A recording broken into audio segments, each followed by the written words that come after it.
Stephanie Anaí González Morales. Yo les voy a presentar mi trabajo de tesis titulado Carga percibida y autocuidado en cuidadores primarios informales de pacientes portadores de un dispositivo de estimulación cardíaca. Mi tutor fue el doctor Carlos Gonzalo Figueroa López. Bueno, antes de comenzar me gustaría que lográramos imaginar cómo es la vida de estos cuidadores. Muchos de nosotros hemos sido cuidados o hemos tenido que cuidar a un familiar enfermo.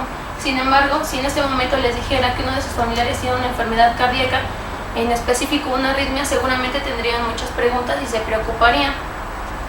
Para contestar algunas de estas preguntas, para empezar, las enfermedades cardiovasculares van a incluir aquellas enfermedades isquémicas del corazón, enfermedades cerebrovasculares, enfermedades hipertensivas y la insuficiencia cardíaca.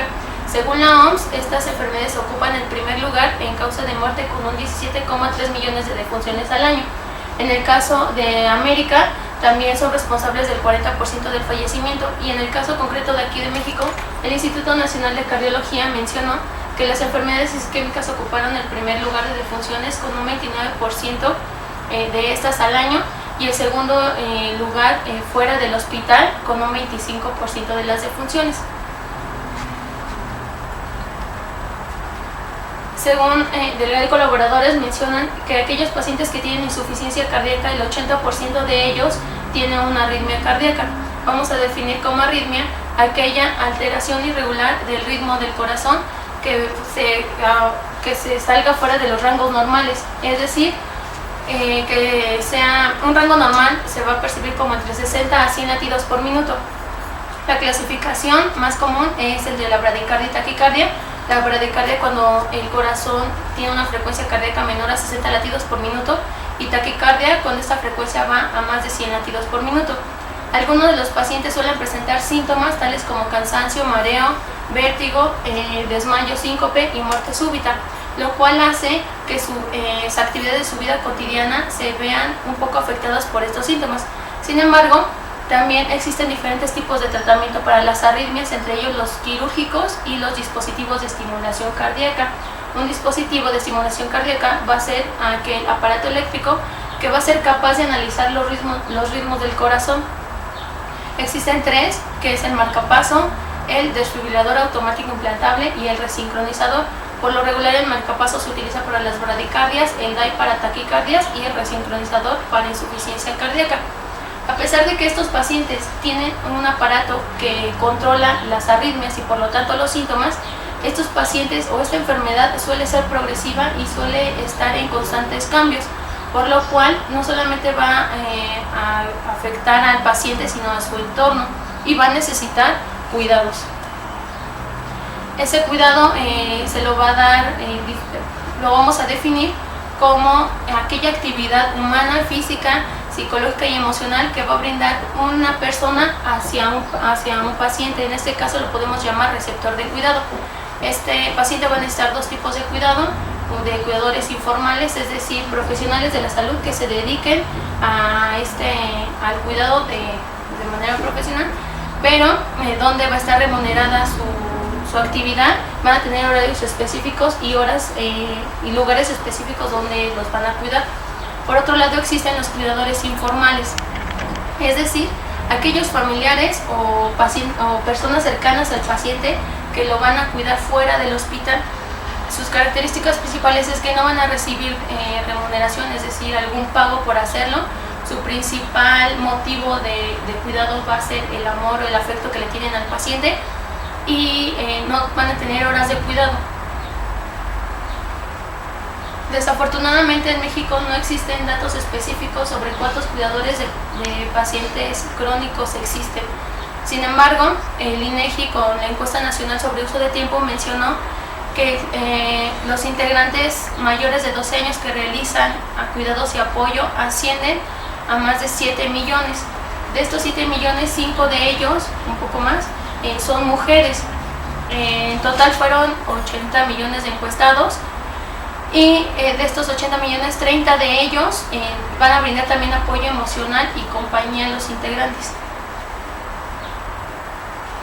Bueno, el cuidador tiene diferentes actividades que realizar. Entre ellas están los cuidados sanitarios, las actividades básicas de la vida diaria, Los cuidados instrumentales, el acompañamiento y vigilia, apoyo social y emocional, atención a la enfermedad, los cuidados en la recuperación después del implante, los cuidados en relación a los servicios sanitarios.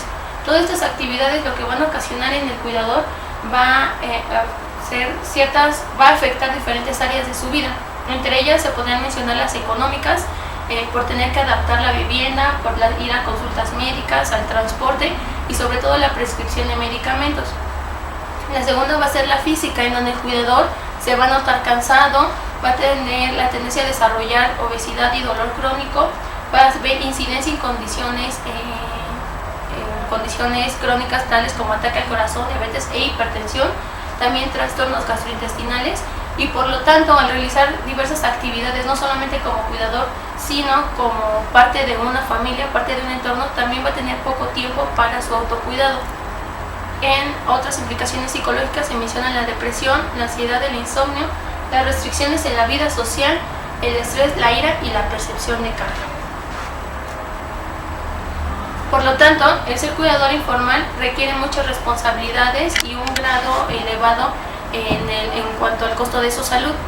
Desafortunadamente existen pocas investigaciones sobre el tema de los cuidadores informales de pacientes con enfermedades cardiovasculares, y conocer sus características así como sus prácticas de cuidado tanto físicas como emocionales se vuelve un tema de importancia, ya que es una población que se encuentra en constante vulnerabilidad y por presentar un déficit en su bienestar. Por lo tanto, el objetivo general de la investigación fue describir la carga percibida, el autocuidado y la percepción de salud general en cuidadores primarios informales de pacientes con arritmia cardíaca portadores de un dispositivo de estimulación cardíaca. Las variables que se van a evaluar fueron la carga percibida del cuidador, la cual se va a definir como aquella valoración o interpretación que hace el cuidador ante los estresores derivados del cuidado. Se va a evaluar a través de la entrevista de carga del cuidador de SARIT en su versión validada por Alpuche en cuidadores primarios de pacientes con enfermedades crónico-degenerativas en la Ciudad de México. También otra de las variables va a ser el autocuidado, que se va a definir como aquella práctica de actividades que los individuos realizan en su propio beneficio para el mantenimiento de la vida, la salud y el bienestar. Esta va a ser una condición intencionada y calculada que la persona va a tener conocimiento y va a tener un repertorio de habilidades que se van a basar en que los individuos van a saber cuándo van a necesitar esa ayuda y por lo tanto son conscientes de las acciones específicas que deben realizar. Esta se va a evaluar en el apartado de prácticas preventivas de la salud de la encuesta de salud del cuidador primario informal diseñada por Ramos y colaboradores. Otra de las variables es la percepción de salud general, que va a ser aquella evaluación que va a hacer el individuo acerca de su estado de salud y bienestar general en base a la sintomatología autopercibida. En la definición operacional se va a evaluar con el cuestionario general de salud de Goldberg en su versión de 28 ítems. Se obtuvo una muestra intencional y voluntaria de 15 cuidadores primarios informales que cumplían los siguientes criterios de inclusión: tener por lo menos 6 meses de ser cuidadores, que fueran mayores de edad, alfabetizados, que su receptor de cuidado fuera portador de un dispositivo eléctrico de estimulación cardíaca y que firmaran la carta de consentimiento informado. En los criterios de no inclusión es que esta carta no estuviera firmada y que el cuidador presentara problemas auditivos para evitar que se presentaran malos entendidos con el terapeuta. En los criterios de exclusión era de que la evaluación psicológica estuviera incompleta. Fueron 3 los escenarios en donde se realizó esta investigación. El primero fue la Clínica de Arritmias y Marcapasos del Hospital de Cardiología del Centro Médico Nacional Siglo XXI IMSS. El otro fue el Laboratorio de Electrofisiología Clínica y Experimental de la Unidad de Medicina Experimental de la Facultad de Medicina en UNAM, ubicada en el Hospital General de México. Y el otro fue el Servicio de Hemodinamia y Electrofisiología del Centro Médico Nacional 20 de noviembre, ISSSTE. Se elaboró un cuadernillo en el cual contenía los siguientes instrumentos y se aplicaron en el mismo orden en el que los describo. La carta de consentimiento informado, aquí se exponían los lineamientos y objetivos de la investigación. La encuesta de salud para el cuidador primario informal, que fue diseñada por Ramos y colaboradores, incluye 73 ítems y están ordenados en 5 apartados. 1. Las características sociodemográficas del cuidador, el cuidado del paciente, apoyo social percibido, las prácticas preventivas de salud y la percepción de salud. Otro de los instrumentos fue la entrevista de carga del cuidador de Sarid, en su versión validada por Alpuche y colaboradores. Consta de 22 ítems y se mide mediante una escala tipo Likert. Consta también de 3 factores, que son impacto de cuidado, relaciones interpersonales, expectativa de autoeficacia, y cuenta con un alfa de Cronbach de 0.87. Otro fue el cuestionario general de salud de Goldberg, en su versión de 28 ítems, y consta de 4 subescalas: los síntomas somáticos, ansiedad e insomnio, disfunción social, depresión grave, y tiene un alfa de Cronbach de 0.89. Se utilizó un diseño transversal, exploratorio y descriptivo, y el procedimiento fue la aplicación de estos instrumentos en una sola sesión que duraba aproximadamente 30 minutos, que firmaran el consentimiento informado y posteriormente la aplicación de los instrumentos. Las consideraciones éticas que se tomaron se tomaron en cuenta los lineamientos establecidos por cada uno de los hospitales y la elaboración del consentimiento informado para una participación voluntaria. El análisis de resultados se realizó con el paquete estadístico SPSS en su versión 19 para Windows, y se llevaron a cabo algunas medidas de tendencia central, como la media, descriptores de frecuencias observadas, así como medidas de desviación estándar. En cuanto a los resultados, en las características sociodemográficas de los cuidadores primarios informales se obtuvo una media de 52 años. La mayoría eran mujeres que tenían una escolaridad básica de primaria y secundaria. En su estado civil estaban casadas o en unión libre y tenían como principal ocupación ser amas de casa. En las características del receptor de cuidado tenían una edad aproximada, una edad media de 50 años, eran por lo regular la mayoría hombres y tenían entre 1 a más de 2 años recibiendo cuidados. Las horas del día que ellos decían que los cuidaban era de 2 a 24 horas y tenían parentesco de ser esposos del cuidador. El tipo de dispositivo que portaban en su mayoría era un DAI seguido de resincronizador y después marcapaso. En esta figura se presentan las principales actividades que realizan estos cuidadores informales. Todos dijeron que la principal actividad era llevarlo al médico o ir por los medicamentos. Después, seguida, 13 de ellos mencionaron que también realizaban trámites administrativos y legales, y 10 de ellos que hacían actividades de recreación. Esto concuerda con la literatura, ya que menciona Alpuche y colaboradores que aquellos pacientes que tienen una enfermedad cardiocirculatoria no son totalmente dependientes, sino van a requerir solamente de apoyos instrumentales, es decir, que los ayuden, pues como mencionan aquí, llevarlos al médico o trasladarlos o simplemente compañía. En la carga percibida del cuidador, cabe mencionar que 14 de los cuidadores no llegaron al rango sobre si tenían algún nivel de carga.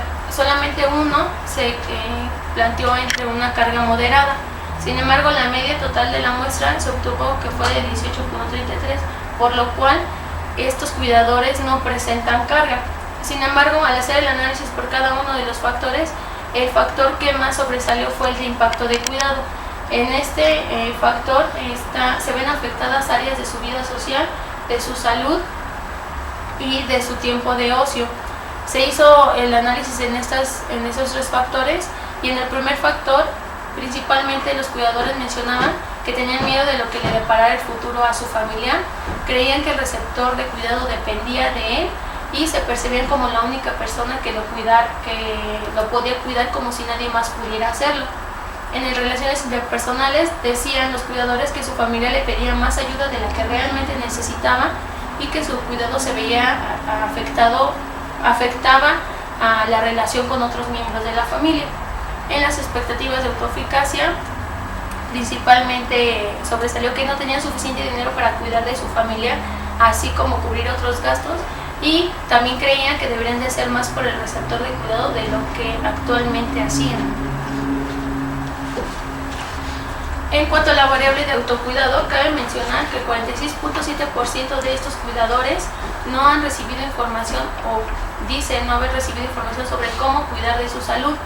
También cuando se les preguntó que si cuando ellos se sentían enfermos asistían a algún centro de salud o al médico para recibir atención, el 47% mencionó que sí iba, pero solo si se sentía muy mal. También se destaca que el 13% mencionó que no iba al centro de salud si se sentía mal, entonces esperaba que su enfermedad pues prácticamente se curara sola. Las prácticas de autocuidado, se realizaron algunas preguntas tales como se ha realizado un chequeo médico. Se destaca que el 40% de los cuidadores no se han realizado un chequeo médico.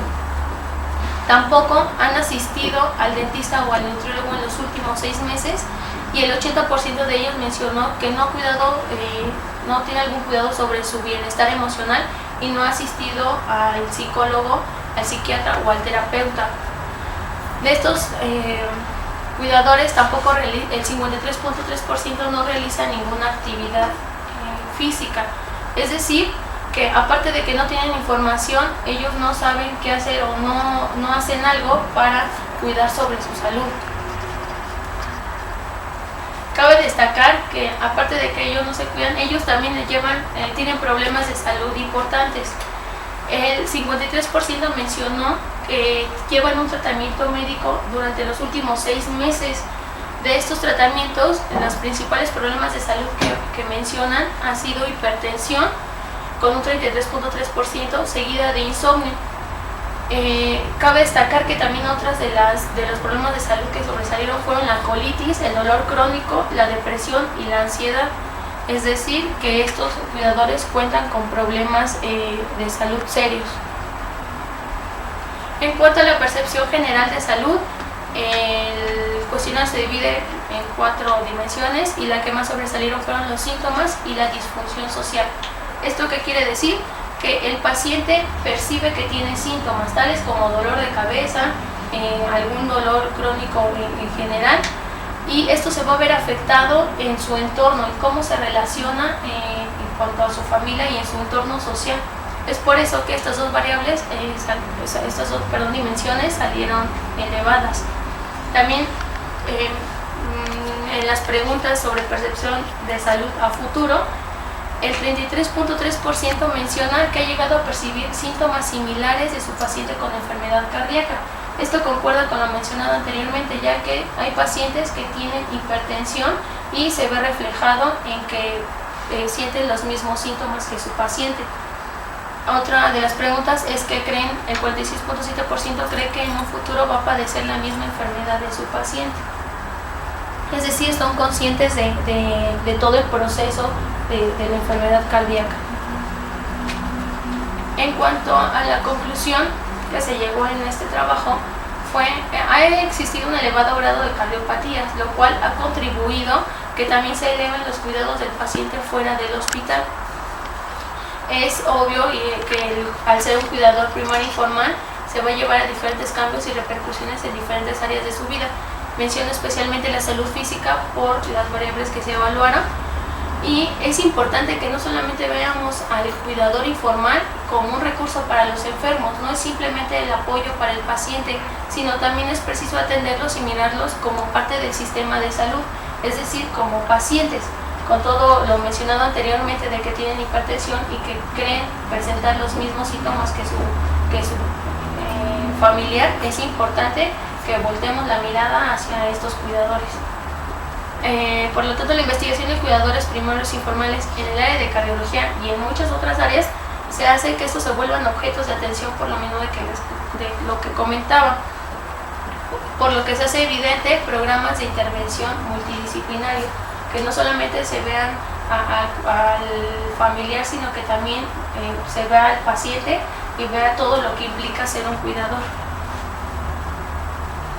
En cuanto a las aportaciones que realiza la investigación, es la realización de una batería de evaluación integrada por instrumentos especializados, lo cual va a ayudar a evaluar diferentes variables que son de importancia, y la creación de base de datos de variables psicológicas que describen a estos cuidadores, porque si bien yo no mencioné todas las variables, los instrumentos que utilicé evalúan mucho más variables. Yo no las mencioné, pero es importante tomarlas en cuenta ya que están en una base. Las limitaciones es que fue un diseño transversal y solamente se hacía en el momento la medición, y la falta de espacios para la aplicación de instrumentos. A pesar de que el área de la psicología de la salud se ha abierto poco a poco en camino, todavía falta más para llegar a que se dé una buena intervención a estos cuidadores. Lo cual sugiero que se haga un diseño longitudinal, que se evalúen también variables positivas, ya que si no se mostró que hay una carga, pues qué variable está afectando ahí entonces en esa situación. Y el diseño de programas de investigación que contengan temas de interés para los cuidadores primarios e informales. Por mi parte es todo. Gracias. Cardiovasculares, como bien lo mencionaste, han ido en aumento. Tenemos ya establecidos qué pacientes son los que muchas veces requieren más cuidados. Entre ellos son los pacientes neurológicos como número 1 y cardiológicos como número 2. ¿Cómo esperarías, a lo mejor se sale del contexto, pero cómo esperarías que estuviesen o en qué condiciones estarían similares o con una escala mayor en el cuidado de un paciente neurológico respecto a un paciente cardiológico? No, pues sí, es muy diferente. Yo menciono, bueno, y también en la literatura que está mencionando, y yo lo veía en cuanto a la experiencia, que el cuidado de pacientes con enfermedades cardíacas no se hace, no es mucho lo que necesita, ¿no? Al momento de ser implantados, por ejemplo, con dispositivos, esta carga disminuye porque el dispositivo, bien lo dicen los doctores, es un enfermero las 24 horas del día. Entonces el cuidador no necesita estar ahí pegado al pendiente, qué es lo que está pasando, qué es lo que está sucediendo. Entonces yo creo que sí es mucha la diferencia, porque no tengo bien como cuáles son las características de un paciente neurológico en sí, bueno, específicamente, pero yo creo que sí hay mucha diferencia. El paciente neurológico, lo mencionaba algún doctor, o sea, tiene que estar, a veces dicen que no se para, que no puede caminar, que no puede realizar ciertas actividades por él mismo. Entonces su cuidado debe de ser más específico, no estar con él, acompañarlo, y no solo eso, sino también ayudarle a dar sus alimentos, bueno, no sé, un sinfín de cosas. Yo creo que sí es mucho la diferencia entre un paciente y otro. Bien, de hecho la siguiente pregunta que yo quería hacer era al respecto. En un paciente neurológico comúnmente lo establecemos como un fenómeno de un paciente de embolia, que tuvo una secuela de embolia, un evento vascular cerebral. Lógicamente es una enfermedad catastrófica y que conlleva a un cuidado prácticamente permanente.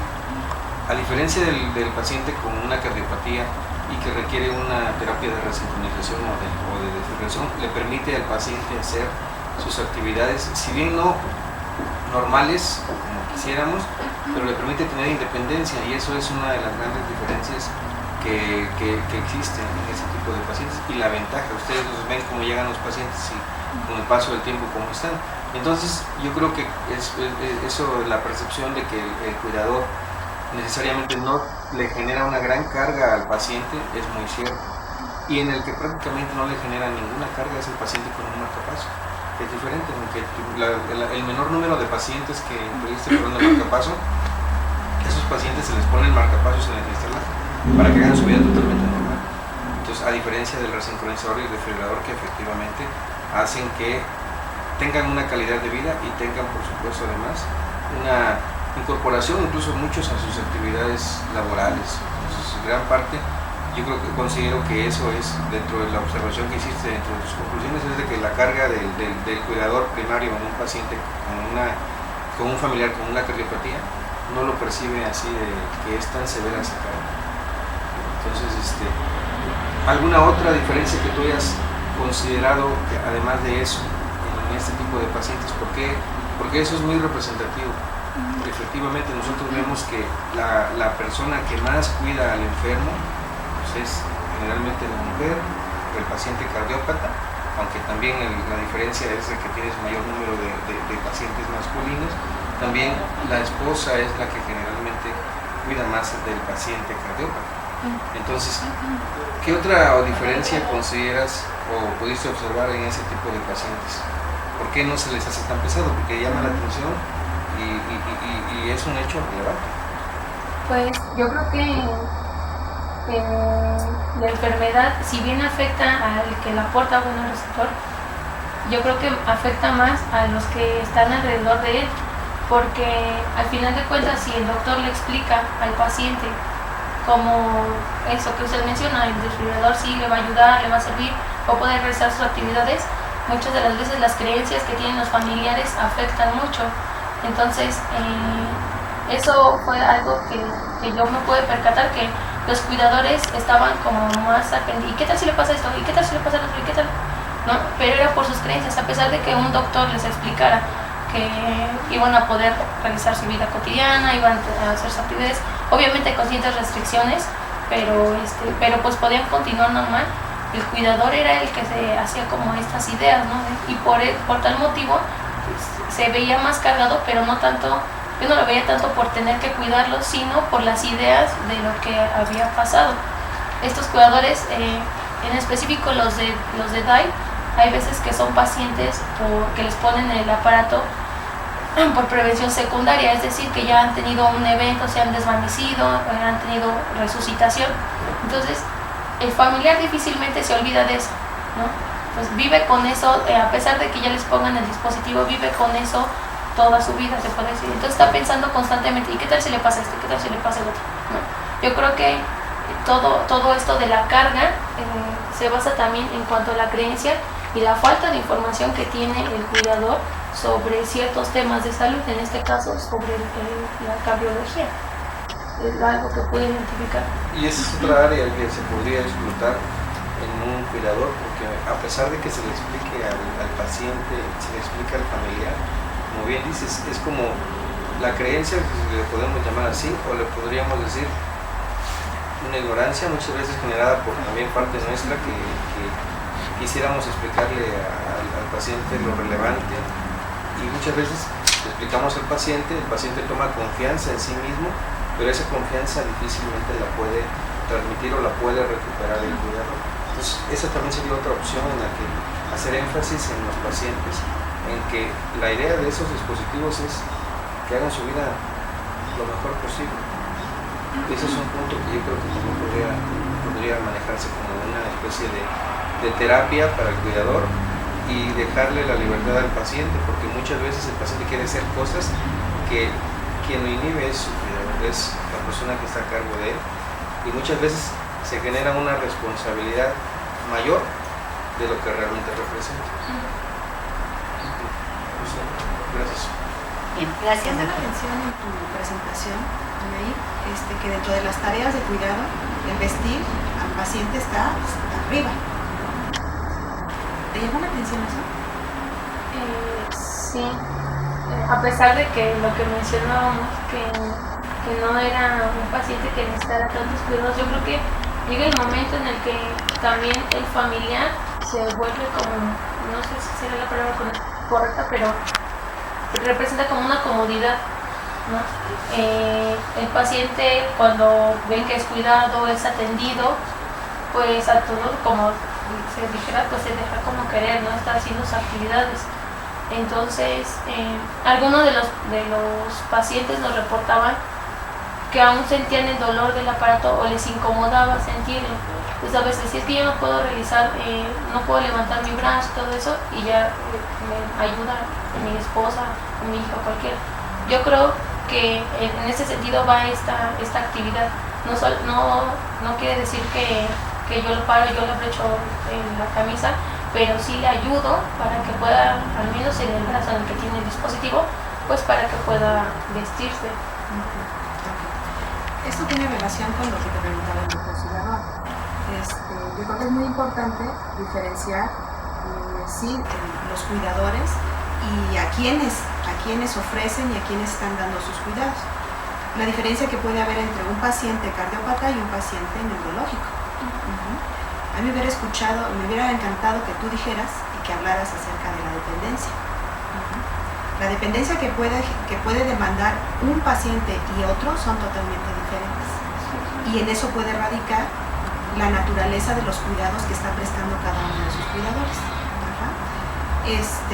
De tal manera que podríamos hablar tanto de dependencias totales, que pueden ser los pacientes neurológicos, como dependencias parciales, que podrían ser los pacientes cardiópatas. Entonces habría que prestar mucha atención a eso, ¿sí? De tal manera que hemos visto a lo largo de varios de los trabajos que pareciera ser que algo que buscamos y que no hemos podido encontrar y que a lo mejor no vamos a seguir encontrando, tiene que ver con encontrar carga en los cuidadores de un paciente cardíaco.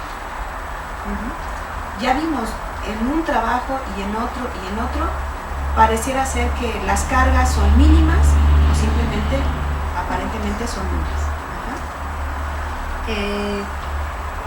De tal manera hemos visto también en tu trabajo y en otros que las muestras son pequeñitas, pero eso no quiere decir que no sean significativas. ¿Por qué? Por el tipo de pacientes o el tipo de cuidadores que nosotros estamos evaluando. Bien decía el doctor en el examen pasado, ¿no? El doctor Martín, en otros países se colocan más de 5,000 dispositivos en un año. En México ni siquiera 250, ¿no? Entonces estamos hablando que las diferencias en las muestras son enormes, ¿sí? Entonces, si no estamos encontrando diferencias aparentemente, o más bien carga estadísticamente significativa, ¿tú crees que podría haber carga en estos cuidadores, pero más bien de naturaleza clínica?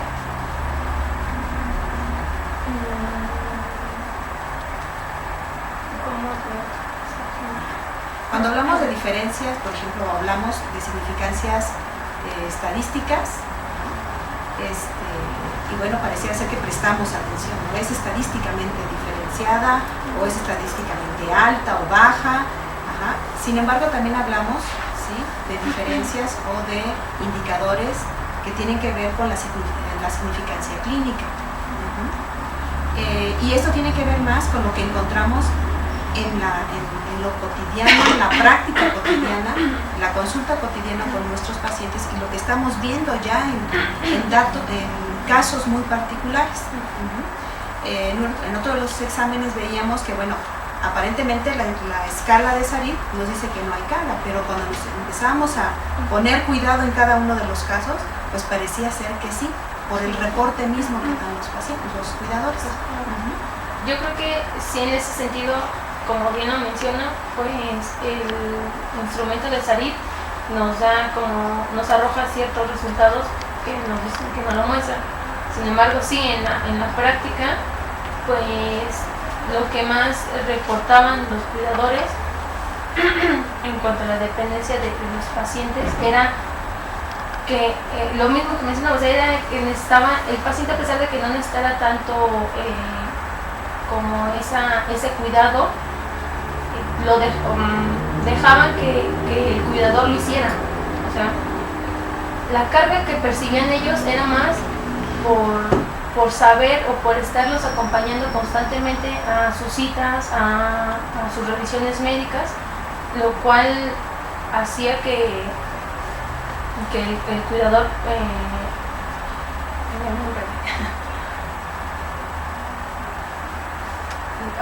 la carga que más había en los cuidadores en sí era por el hecho de estar yendo con él a cada una de sus revisiones. El hecho de que no los dejaban solos, a pesar de que no necesitaban que los acompañaran, no era tan necesario que los acompañaran, la carga se veía en eso, que el paciente tenía que el cuidador tenía que prácticamente dividirse. Teníamos un cuidador que decía, pues sí, pero yo saliendo de aquí me voy corriendo porque tengo que ir a hablar con tal persona, tengo que ir a comprar sus medicamentos y después lo voy a ir a dejar al doctor o llevarlo a sus actividades. Entonces yo creo que esa carga más bien era como el implemento, por la creencia de esos cuidadores. No sé si me voy a explicar.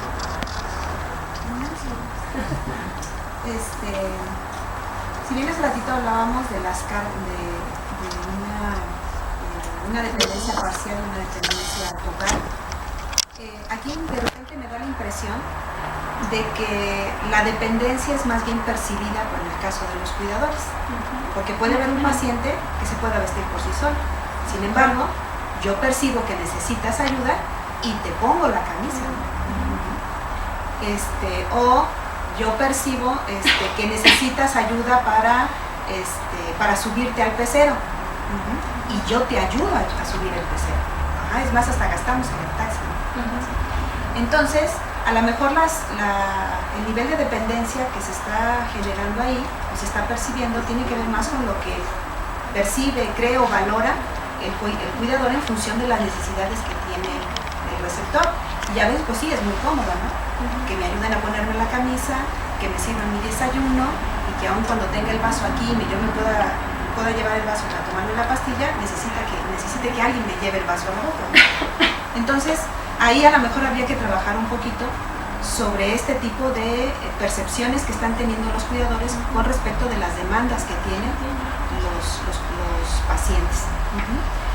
De tal manera que a lo mejor las cargas tienen que ver más con la percepción que se tiene de lo que hago y de las cantidades de cosas que hago, el tiempo que le invierto en todo eso y que me deja cada vez menos tiempo para mí mismo, ¿no? En ese sentido, no recuerdo si lo pusiste en tu presentación, cuando hablamos de carga objetiva y subjetiva, ¿tú qué dirías? ¿Que las cargas de estos cuidadores se enfocan más hacia la parte objetiva o hacia la parte subjetiva? Hacia la parte subjetiva, porque son, como bien lo menciono, pues las creencias que tiene este cuidador hacia el cuidado que necesitan estos pacientes.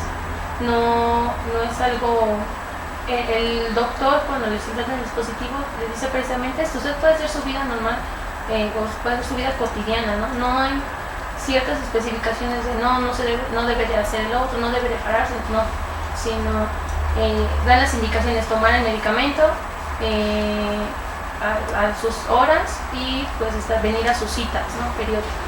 Entonces, todo esto, lo que hace el cuidador es más bien por lo que él cree, por lo que él piensa que va a necesitar su paciente, y sin duda pues iría más como a la subjetividad más que a la objetividad.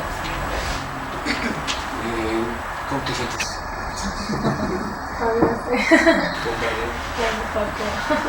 Ya mejor, ya acabo de verte.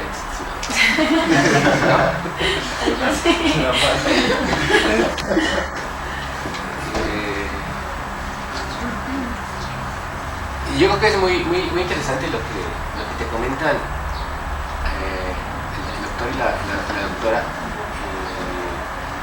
en esto que finalmente es una ganancia secundaria, ¿no?, que tiene el paciente,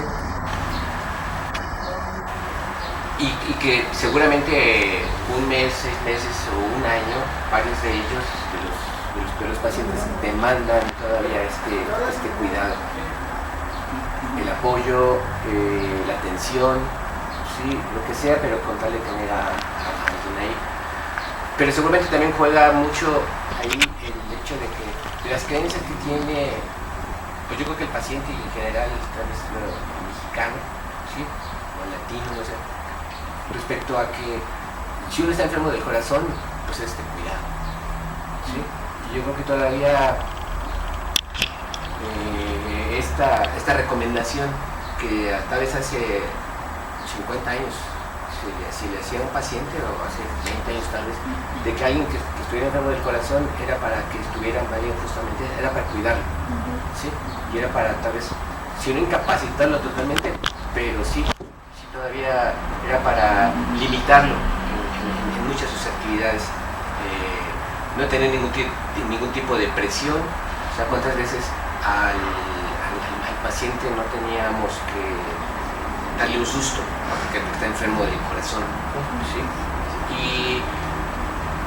Y no sé si esto fue todavía, digamos, los abuelos dirían eso, a lo mejor ya vamos por generaciones, a lo mejor ya la generación que te toca a ti pues ya sabría cómo comportarse o cómo educar, en este caso a un paciente.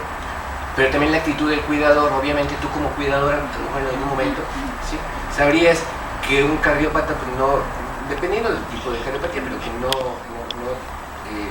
genéricamente debería de asumir un cuidado que llegara a la incapacidad, ¿sí?, o a la total dependencia. Entonces, mi pregunta sería, ¿hasta dónde ¿hasta dónde crees tú que si el cuidador, al que el cuidador pone en juego para cuidar a su paciente, ¿sí?, lo que el médico dice o lo que yo creo o lo que comúnmente la gente dice de respecto a lo que se debe de atender o cuidar a un cardiópata? Yo creo que el cuidador a veces excede en cuanto a los cuidados que debe de proporcionar por todo este tipo de situación que usted menciona, ¿no? Lo que escucho. Por lo regular son cuidadores que, al menos en esta muestra, vienen de otras partes de la República y les hacen más caso a la vecina, por ejemplo, ¿no? Es que no, mi vecina dijo que tiene un paciente tal, y él cree, y él, a la siguiente consulta llega con el doctor y, ay, ¿qué cree que me dijeron esto y eso? Entonces, yo creo que sí se excede mucho en cuanto a lo que realmente, el cuidado que debe de proporcionar y a lo que realmente es. Otra de las cuestiones, pues mencionan mucho como ese lazo afectivo que hay, ¿no? Es mi esposo y ese lazo social que existe, ¿no? Muchos de ellos están casados, ¿no? Pues yo dije que en la salud y en la enfermedad debe estar con él y yo me voy con él y hago todo lo que sea. Me tocaba a mí pacientes que decían, es que yo quiero venir, o sea, yo puedo venir solo. Vivían muy cerca de ahí del hospital, como a 3-4 estaciones del hospital. O sea, pero pues es que me acompaña o tiene que hacer todo lo posible y eso. Entonces yo creo que sí existe todo esto que hemos estado hablando, por ejemplo, la falta de información o la preocupación excesiva hacia mi paciente. Yo creo que la manera en la que podríamos combatir esa situación sería en primera instancia quitarle al cuidador como las preocupaciones en cuanto a las dudas de la enfermedad que presenta su paciente. Es decir, a pesar de que los doctores han dicho muchas de las veces, el paciente al principio dice que se entendió, ¿no? O el cuidador, sí entendí que va a estar bien y no sé qué, pero llega un momento en el que otra vez regresamos a lo mismo. Entonces yo digo que en el momento en el que al cuidador se le quitan como esas tensiones o esas preocupaciones en cuanto a su paciente, automáticamente se va a ver reflejado como en su salud, porque ya no solamente va a tener tiempo para el familiar, sino principalmente tiempo para él, ¿no? Para hacer sus actividades, para saber que si lo deja solo 2-3 horas va a estar bien, ¿no? Y él va a poder trabajar. Por ejemplo, algunos de los cuidadores, es que yo quiero trabajar. Bien mencionaban que ellos se percibían que no tenían suficiente dinero como para la enfermedad y otras actividades, pero es cuestión de eso, de dedicarse un tiempo y de poder decir, mi paciente está bien, o sea, lo puedo dejar un rato solo, yo me puedo ir a trabajar y no pasa nada. Yo creo parecería que, digamos, la sintomatología que llega a reportar el cuidador en ese tipo de pacientes, ¿sí? él se la busca. No creo que sea tanto que él se la busque, pero sí es responsable en cuanto a su salud, porque no se pone más hacia el paciente, ¿no? Se desvive. Si usted le preguntara a un cuidador, déme la historia clínica de su paciente, se la dice de pies a cabeza y le decía, ayer comió esto y yo le dije que no y no sé qué. Pero si le preguntábamos a él, seguramente me pasaba, ¿no? Cuando yo así les pregunto, decía en su cara como de, ¿hace cuánto fui? O sea, ¿qué es lo que pasa así? Entonces, yo creo que sí, no es tanto su culpa en sí, pero parte sí radica en la responsabilidad del paciente de no saber cómo cuidarse. Además, esto que mencionaba también, que no existe información, ellos dicen no tener información, a veces es información errónea.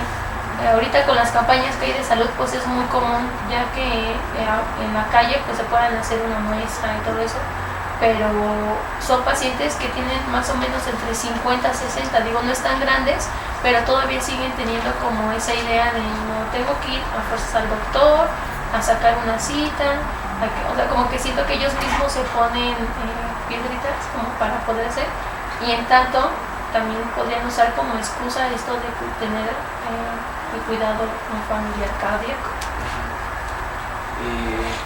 Okay. Tú comentas que estos cuidadores solo acuden al médico si se sienten mal. ¿Sí? ¿Cuántos de aquí no contestarían lo mismo, no contestaríamos lo mismo? ¿No? parece que no es una respuesta exclusiva del cuidador, sino más bien como si te paras y le preguntas al que pasa en la esquina a las 100 personas si acuden al médico al primer síntoma o solo cuando se sienten extremadamente mal. Creo que la mayoría contestaría eso, ¿no? Primero lo evitarían, ignorarían los síntomas, ¿sí? Y hasta que ya no pueden, pues entonces acudirían al médico. Pero yo creo que no sería como exclusivo, ¿no? Esta respuesta de representativo pues solo de los cuidadores. El sedentarismo, pues en México cómo está el sedentarismo, ¿no? El hecho de tener, pues, lo que te decía, una sintomatología y no hacer nada ante ella.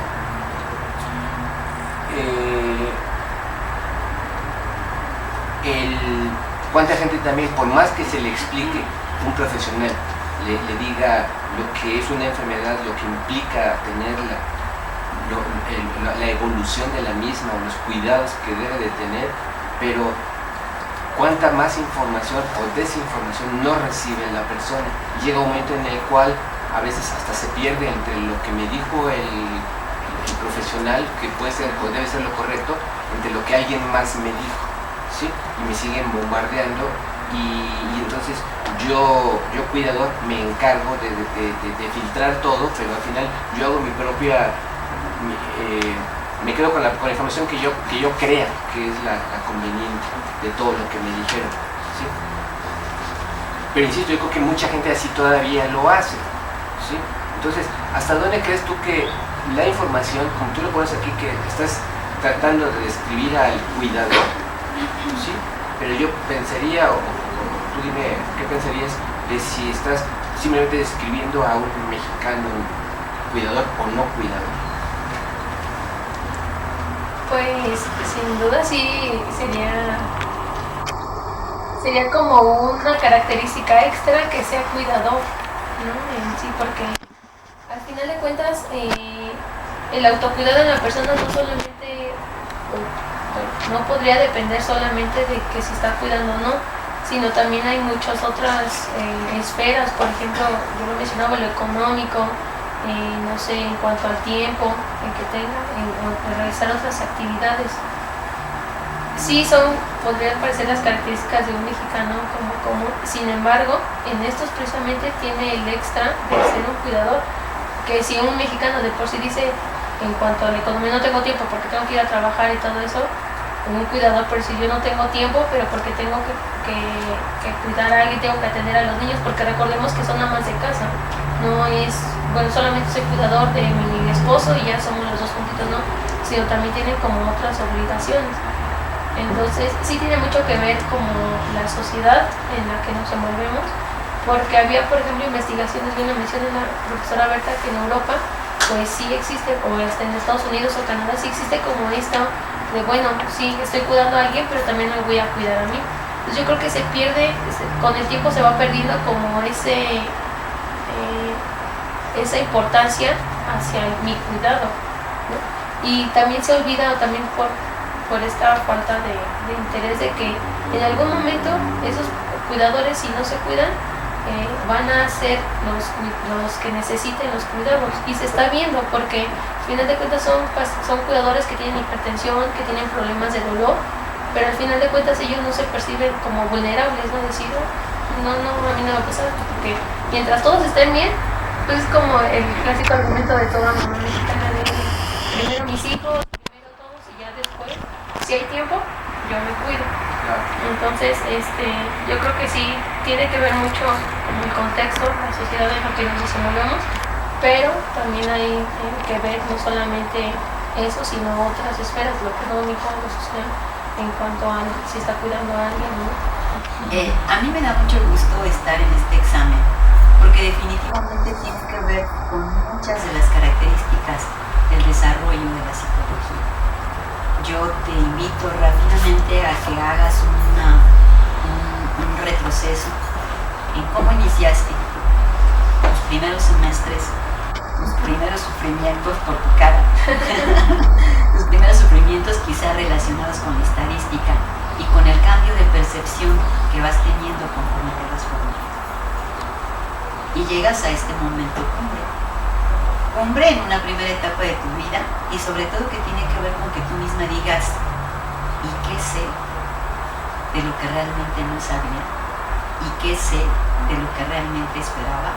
Y lo mejor del asunto, ¿y qué sé de lo que me espera? Una parte muy tranquila, muy amigable, muy accesible, que es la etapa universitaria, fabulosa para la mayoría de los que somos universitarios. Pero finalmente, pues uno se tiene que desprender de esto. Y entonces, en este sentido viene la felicitación, esperando que puedas culminar este cierre de tu primera etapa. Felicitaciones por eso a ti, a tu familia, a todos los que están implicados en eso. Y para continuar, a mí me parece muy interesante precisamente este estudio, porque poco se reporta, pero no tendríamos que desprendernos de la parte psicológica. Quizá conocemos algunos elementos y algunos datos precisamente en el campo médico y por las actuales tecnologías, inclusive a partir de lo que comenta el doctor Cigarro, ¿no? O sea, de un cable de batería, hay una serie de condiciones, otra serie de elementos, y en donde tú como psicólogo te estás introduciendo en esta área. Mi primera pregunta sería, y a partir de todo lo que te han comentado los doctores y todo lo que tú has leído y demás, ¿cuál sería tu estudio ideal en el ámbito metodológico? Este examen te tiene que hacer reflexionar en ese sentido. ¿Qué requerirías para un estudio ideal? Tú ya nos explicas. Este tuvo ciertas características metodológicas. No experimental, exploratorio, descriptivo. El otro dato que tienes de conservar, ahorita te digo, lo dijimos exactamente, transversal. Y entonces tú nos dices, bueno, en las sugerencias, pues habría que hacer uno longitudinal, pero hasta ahí te quedaste. Los doctores te han dado ya muchos elementos como para pensar, ¿y cuál sería mi estudio ideal? Te quiero comentar que te voy a llevar por las diferentes funciones del psicólogo. Una de estas, y que nos reconforta mucho a muchos, aunque muchos otros la ven como desfasada, pero es precisamente la investigación. En el ámbito de la investigación, ¿cuál es tu estudio ideal? ¿Cuál sería tu estudio ideal? Y aquí tienes toda la posibilidad de irte precisamente a esos elementos que en este momento no pueden ser ciertos, pero que tú sabes que sí debieran estar presentes para un estudio de este tipo. ¿Cuál sería? Pues retomo lo que mencioné, para hacerlo funcional, es decir, poder evaluar a mis pacientes en una primera instancia, el poderles generar una intervención y ver qué tan buenos o malos resultados me da a esa intervención. Como comentario, solamente lo pudimos hacer con un cuidador eso. Y realmente es que fue demasiado satisfactorio ver cómo de pronto en la primera evaluación pues el cuidador como que estaba hasta enojado y es que no sé por qué y al final terminaba después de 2-3 meses más o menos bien, o sea, él sabía qué era lo que tenía su paciente, él sabía cómo se podía cuidar y retomando como todas estas variables, ¿no?, que estábamos viendo. Yo creo que en primera instancia pues ese sería como mi ideal, y el poder evaluarlo al principio, tener una evaluación final, no sin antes tener una intervención. Otro ideal, yo creo que en precisamente digo, no soy la pionera, ¿no?, en abrir como el campo en trabajo hospitalario. Sin embargo, a mis compañeros les ha costado trabajo y a mí me tocó como llegar en suelo suavecito, ¿no?, de decir, bueno, aquí ya estoy, ya puedo hacer mis cuestionarios. También otra de mis sugerencias para hacer una buena investigación es que otros profesionales de la salud en el campo hospitalario nos tomen realmente en cuenta, ¿no? Porque desafortunadamente los psicólogos que están en algún ámbito hospitalario no han hecho el trabajo que realmente deberían de hacer, entonces se quedan con esa imagen de pues, el psicólogo solamente es para escuchar los problemas, no solamente les va a decir que les vaya bien y todo eso. Entonces yo creo que una sugerencia sería eso, o sea, mencionaban estadísticas que de 10 plazas que estaban disponibles en un hospital, solamente una era para los psicólogos, no de 100, perdón. Entonces es un número demasiado grande. Yo creo que esa sería otra, el poder tener, contar con espacios o con escenarios que den Voy a acceso. interrumpir un poquito porque ya te me estás yendo. Yo te pregunto, en el campo de la parte más metodológica de tu estudio, ciertamente el escenario es un campo importante, pero creo que hay otros elementos, otras variables más importantes en una investigación. En este momento tienes la oportunidad de agregar aquello que consideres que enriquecería este estudio. Agregar sería, por ejemplo, tomar en cuenta otras variables, Por ejemplo, como yo mencionaba, variables como más positivas, resiliencia, el por qué los cuidados, a pesar de que han pasado cosas, pues siguen ahí, ¿no? Como al pie de letra. Esta cuestión como del cariño, el amor que tienen hacia el cuidador, no solamente ver como lo negativo de la situación. Otra de las cosas que yo haría, ¿qué hay con la muestra? No tamaño. Claro, aquí puedes, o sea, no te estoy diciendo que critiques la parte de la muestra, ya bastante nos comentaste y sobre todo con este corolario que nos dio el doctor, que es un estudio excelente bajo esas condiciones. Pero, ¿qué con la muestra? Te doy un tipo. Yo me preguntaba, porque tu mismo estudio lo refiere, la gran mayoría de los cuidadores son sexo femenino. Y ya lo comentaba también el doctor Figueroa. ¿Qué pasa con esta forma de ser del mexicano? Llamémosle forma de ser. ¿No te llevaría a preguntarte otras cosas como para hacer un estudio más amplio, más interesante, más connotativo, sin que este deje de ser? Estamos hablando de uno que tú misma dices puede aportar más cosas. A mí de las cosas que me hubiera gustado hacer es hacer, por ejemplo, grupos. Mencionaba muy bien el doctor Cigarroa el hecho de que un paciente con marcapaso es muy diferente que un paciente con DAI, pues hubiera sido muy enriquecedor ver en el paciente DAI que les da las descargas, que están al pendiente, pues qué pasa con esta situación. Pues te menciono, por ejemplo, igual en el género, no totalmente son mujeres, sino también hay cuidadores hombres, que son muy pocos, pero pues los hay. Entonces, el poder mostrar la característica de uno o de otro también sería muy importante. El poder correlacionar las variables, esto de que si la carga percibida tiene que ver con la falta de autocuidado. Entonces sería eso muy importante, o con la percepción de salud que tiene, ¿no? Eso también me hubiera gustado realizar. En su momento sí tuve como algunas aproximaciones, pero pasa esto como el hecho de la frustración de no poder encontrar lo que uno está pensando y decir, pero ¿por qué? No, mejor no, esto no me está funcionando, entonces no lo pongo listo. Entonces yo creo que eso haría las correlaciones. Ya lo han hecho compañeros y creo que es muy interesante como estudios cualitativos, que es lo que mencionaba. Esto, yo creo que eso, comentaba la profesora Berta, la doctora Berta, hay muchos trabajos que han aportado, ¿no? Y entonces yo creo que estaría como bien padre como agarrar las variables de los demás y poder juntar como un solo trabajo, ¿no? Y de ahí poder crear como más investigaciones o programas de investigación, que desafortunadamente los programas a veces solamente están dirigidos hacia los pacientes, no hacia el cuidador como tal. Solamente se toma en cuenta el cuidador pues cuando ya es paciente, ¿no? Cuando ya tiene problemas de salud, ya no puede y ya está en el servicio de cardiología, ¿no?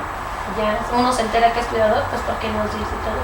Entonces yo creo que todas esas características serían buenas para crear como programas de investigación hacia esto, porque es como lo que mencionaba el doctor Carlos, todo lo que implica la cuestión económica, la cuestión de tiempos. A veces a mí me pasó que estaba en un proyecto de pacientes, entonces el ver uno a otro como que no podía dedicarle el tiempo completo, se puede decir, al cuidador o darle una intervención al cuidador aunque lo requiriera en el momento, pues por falta de espacio, de esta falta económica y todo esto. Entonces yo Facultad de Estudios Superiores Zaragoza de la Universidad Nacional Autónoma de México, a través de la Unidad de Administración Escolar, hace constar que Stephanie Anaí González Morales, con el número de cuenta 306120-660 de nacionalidad mexicana, presentó su examen el día 11 de junio para obtener el grado de licenciado en psicología. Habiendo sido designado como director los siguientes profesores: como suplente el doctor Ángel Cigarroa López, como secretario la doctora Berta Ramos del Río, como vocal el doctor Carlos Gonzalo Figueroa López y como presidente la maestra Bárbara Pérez Sánchez. Después de haber terminado el interrogatorio correspondiente y de compartir entre sí, resolvimos estás aprobada y bueno, una vez que te hemos hecho conocer el resultado de tu examen, vamos a proceder a la toma de protesta.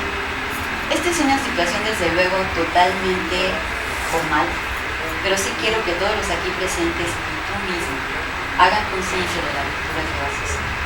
Yo te voy a dar una parte, después tú vas a leer otra, pero sobre todo que asuman realmente el papel de universitarios que el país necesita. Una vez que tú hagas la lectura, también haz conciencia de todo esto que está indicando.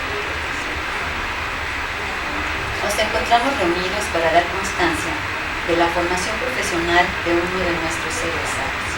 Estamos complacidos porque una vez más, mediante el esfuerzo conjunto de nuestros profesores, alumnos y la institución misma, se ha logrado cumplir con nuestra misión en formar profesionistas con compromiso social.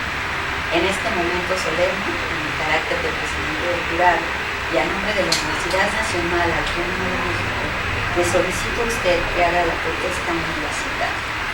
Esta protesta es un juramento de honor, es un compromiso con nuestra universidad y la sociedad. La realiza frente a sus seres queridos, amigos y profesores. Entiendo la emoción y la alegría del momento, por lo cual le pido valore el significado y trascendencia de la protesta y que ésta quede grabada en su mente. Mucho le agradeceré que durante el momento que levantes tu mano derecha des lectura a la primera parte.